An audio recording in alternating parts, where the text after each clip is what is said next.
ಶ್ರೀ ಗಣಪತಿ ಶಾರದಾ ಗುರುಭ್ಯೋ ನಮಃ. ಯತ್ರ ಯೋಗೇಶ್ವರ ಕೃಷ್ಣೋ ಯತ್ರ ಪಾರ್ಥೋ ಧನುರ್ಧರಃ ಅತ್ರ ಶ್ರೀ ವಿಜಯ ಭೂತಿರ್ಧ್ರುವ ನೀತಿರ್ಮತಿರ್ಮಮ. ಶ್ರೋತೃಗಳಿಗೆ ಶ್ರೀ ಅಳಸಿಂಗರಾಚಾರ್ಯ ವಿರಚಿತ ಶ್ರೀ ವ್ಯಾಸ ಮಹರ್ಷಿ ಪ್ರಣೀತ ಶ್ರೀಮನ್ ಮಹಾಭಾರತದ ಶಾಂತಿ ಪರ್ವದಲ್ಲಿ ದೇವಸ್ಥಾನ ಮುನಿಯು ಯುಧಿಷ್ಠಿರನಿಗೆ ಎಲ್ಲರಿಗೂ ಸ್ವಧರ್ಮಾನುಷ್ಠಾನವೇ ಶ್ರೇಯಸ್ಕರವೆಂದು ತಿಳಿಸಿದುದು ಎಂಬ 21ನೆಯ ಅಧ್ಯಾಯಕ್ಕೆ ಸ್ವಾಗತ. ಓ ಧರ್ಮರಾಜ, ದೇವಸ್ಥಾನ ಮುನಿಯು ಹೇಳುತ್ತಿರುವನು, ಕ್ಷತ್ರಿಯನಿಗೆ ಯಾಗಾದಿ ಕರ್ಮಗಳೇ ಇರಬೇಕೆ ಎಂಬ ವಿಷಯವಾಗಿ ಇಂದ್ರನು ಪ್ರಶ್ನೆ ಮಾಡಿದಾಗ ಬೃಹಸ್ಪತಿಯು ಅವನಿಗೆ ಹೇಳಿದ ಪುರಾತನವಾದ ಇತಿಹಾಸವೊಂದನ್ನು ಉದಾಹರಿಸುವನು. ಸಂತೋಷವೇ ಸ್ವರ್ಗಕ್ಕೆ ಸಮಾನವು, ಸಂತೋಷವೇ ಪರಮ ಸುಖವು, ಸಂತೋಷಕ್ಕೆ ಮಿಂಚಿದುದು ಯಾವುದೂ ಇಲ್ಲ. ಆಮೆಯು ತನ್ನ ಅವಯವಗಳನ್ನು ಉಡುಗಿಸಿಟ್ಟುಕೊಳ್ಳುವಂತೆಯೇ ಒಬ್ಬನು ತನ್ನ ಇಂದ್ರಿಯಗಳನ್ನೆಲ್ಲ ಕಾಮಗಳಿಗೆ ಒಳಗಾಗಿಸದೆ ತನ್ನೊಳಗೆ ಅಡಗಿಸಿಕೊಂಡರೆ ಆಗ ಅವನಿಗೆ ಜ್ಯೋತಿರ್ಮಯವಾದ ಆತ್ಮವು ತನ್ನಲ್ಲಿಯೇ ಥಟ್ಟನೆ ಪ್ರಸನ್ನವಾಗುವುದು.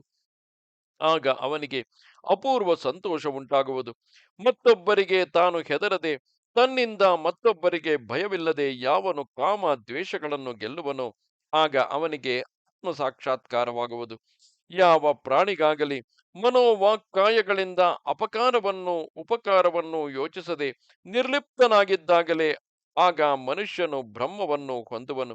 ಹೀಗೆಯೇ ಪ್ರಾಣಿಗಳು ಆಯಾ ರೀತಿಯಲ್ಲಿ ನಡೆಸತಕ್ಕ ಆಯಾ ಧರ್ಮಗಳನ್ನು ತಾವೇ ಅನುಭವಿಸುವವು. ಆದುದರಿಂದ ನೀನು ನಿನಗೆ ತಕ್ಕ ಧರ್ಮವೇನೆಂಬುದನ್ನು ಯೋಚಿಸಿ ತಿಳಿ. ಕೆಲವರು ಸಾಮವಚನವೇ ಮೇಲೆಂದು ಅದನ್ನು ಕೊಂಡಾಡುವರು, ಬೇರೆ ಕೆಲವರು ಯಾಗಾದಿ ಕರ್ಮಗಳನ್ನು ಕೊಂಡಾಡುವರು, ಬೇರೆ ಕೆಲವರು ಸನ್ಯಾಸವನ್ನು ಕೊಂಡಾಡುವರು. ಆದರೆ ಇವುಗಳಲ್ಲಿ ಒಂದನ್ನು ಮಾತ್ರ ಒಬ್ಬರು, ಮತ್ತೊಂದನ್ನು ಮಾತ್ರ ಇನ್ನೊಬ್ಬರು ಕೊಂಡಾಡುವುದಿಲ್ಲ. ಕೆಲವರು ಈ ಎರಡನ್ನು ಪ್ರಶಂಸೆ ಮಾಡುವರು. ಹಾಗೆಯೇ ಕೆಲವರು ಯಜ್ಞವನ್ನು ಪ್ರಶಂಸಿಸುವರು, ಕೆಲವರು ಸನ್ಯಾಸವನ್ನು ಕೊಂಡಾಡುವರು, ಕೆಲವರು ದಾನವನ್ನು, ಕೆಲವರು ಪ್ರತಿಗ್ರಹವನ್ನು ಆಧರಿಸುವರು, ಬೇರೆ ಕೆಲವರು ಇವೆಲ್ಲವನ್ನು ಬಿಟ್ಟು ಸುಮ್ಮನೆ ಧ್ಯಾನಪರರಾಗಿರುವರು. ಕೊಂದು ಕಡಿದು ಬಡಿದು ಪ್ರಜೆಗಳನ್ನು ಪರಿಪಾಲಿಸತಕ್ಕ ರಾಜ್ಯವನ್ನೇ ಕೆಲವರು ಕೊಂಡಾಡುವರು, ಕೆಲವರು ಏಕಾಂತವಾಸದಲ್ಲಿ ಧ್ಯಾನಶೀಲರಾಗಿರುವರು. ಇವನ್ನೆಲ್ಲ ಚೆನ್ನಾಗಿ ವಿಮರ್ಶಿಸಿ ಕೊನೆಗೆ ಪಂಡಿತರು ನಿಶ್ಚಯಿಸಿರುವುದೇನೆಂದರೆ, ಪ್ರಾಣಿಗಳಿಗೆ ದ್ರೋಹವಿಲ್ಲದೆ ಮಾಡುವ ಧರ್ಮವೇ ಸಜ್ಜನ ಸಮ್ಮತವಾದುದು ಎಂದು ನಿರ್ಧರಿಸಿರುವರು. ದ್ರೋಹವಿಲ್ಲದಿರುವುದು, ಸತ್ಯವನ್ನೇ ನುಡಿಯುವುದು, ದಾನ ದಯೆ ದಮೆ ಸ್ವಭಾರ್ಯೆಯಲ್ಲಿ ಸಂತಾನೋತ್ಪತ್ತಿ ಮಾಡುವುದು, ಮೃದುತ್ವ ಲಜ್ಜೆ ಚಪಲ ಸ್ವಭಾವವಿಲ್ಲದಿರುವುದು, ಇವೇ ಮುಖ್ಯ ಧರ್ಮಗಳೆಂದು ಸ್ವಯಂಭುವ ಮನುವು ಹೇಳಿರುವನು. ಆದುದರಿಂದ ನೀನು ಇವುಗಳನ್ನು ಲೋಪವಿಲ್ಲದೆ ಅನುಸರಿಸು.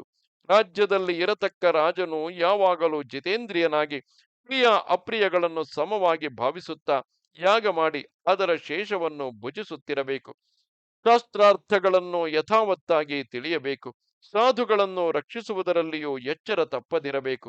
ನೀತಿಗೆ ತಪ್ಪದೆ ಪ್ರಜೆಗಳನ್ನು ಧರ್ಮ ಮಾರ್ಗದಲ್ಲಿ ನೆಲೆಗೊಳಿಸಬೇಕು. ಕೊನೆಗೆ ರಾಜ್ಯವನ್ನು ತನ್ನ ಪುತ್ರನ ವಶಕ್ಕೊಪ್ಪಿಸಿ ಕಾಡಿಗೆ ಹೋಗಿ ಅಲ್ಲಿನ ವನ್ಯ ವಸ್ತುಗಳಿಂದಲೇ ದೇಹಯಾತ್ರೆಯನ್ನು ನಡೆಸುತ್ತಾ ಧರ್ಮವನ್ನು ದೃಢವಾಗಿ ಹಿಡಿದು ಎಚ್ಚರ ತಪ್ಪದೆ ತನ್ನ ಆಶ್ರಮ ಧರ್ಮಗಳನ್ನು ನಡೆಸತಕ್ಕ ರಾಜನಿಗೆ ಇಹ ಪರಗಳೆರಡೂ ಸಾರ್ಥಕಗಳೆನಿಸುವವು. ಮೋಕ್ಷ ಮಾರ್ಗದಲ್ಲಿ ಅನೇಕ ವಿಘ್ನಗಳುಂಟೆಂದು ಅದನ್ನು ಪಡೆಯುವುದು ಬಹಳ ಕಷ್ಟವೆಂದು ನನ್ನ ಅಭಿಪ್ರಾಯವು. ಇದಕ್ಕೆ ಹಿಂದೆ ಹೇಳಿದ ಧರ್ಮಗಳನ್ನೇ ಹಿಡಿದು ಅನೇಕ ರಾಜರು ಸತ್ಯ ದಾನ ತಪಸ್ಸು ಅನುಶಂಸೆಗಳೆಂಬ ಗುಣಗಳಿಂದ ಕೂಡಿ ಕಾಮಕ್ರೋಧರಹಿತರಾಗಿ ಪ್ರಜಾಪಾಲನದಲ್ಲಿ ನೆಲೆಸಿ ಗೋಬ್ರಾಹ್ಮಣರ ಸಲುವಾಗಿಯೇ ಯುದ್ಧವನ್ನು ಮಾಡುತ್ತಾ ಅತ್ಯುತ್ತಮ ಗತಿಯನ್ನು ಹೊಂದಿರುವರು.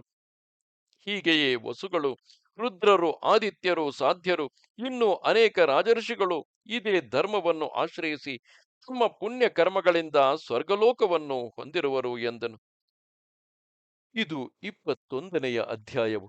ನಮಸ್ತೆ ಶಾರದೆ ದೇವಿ, ಕಾಶ್ಮೀರ ಪುರವಾಸಿನಿ, ತ್ವಾಮಹಂ ಪ್ರಾರ್ಥಯೇ ನಿತ್ಯಂ, ವಿದ್ಯಾದಾನಂಚ ದೇಹಿಮೆ. ನಮಸ್ಕಾರ.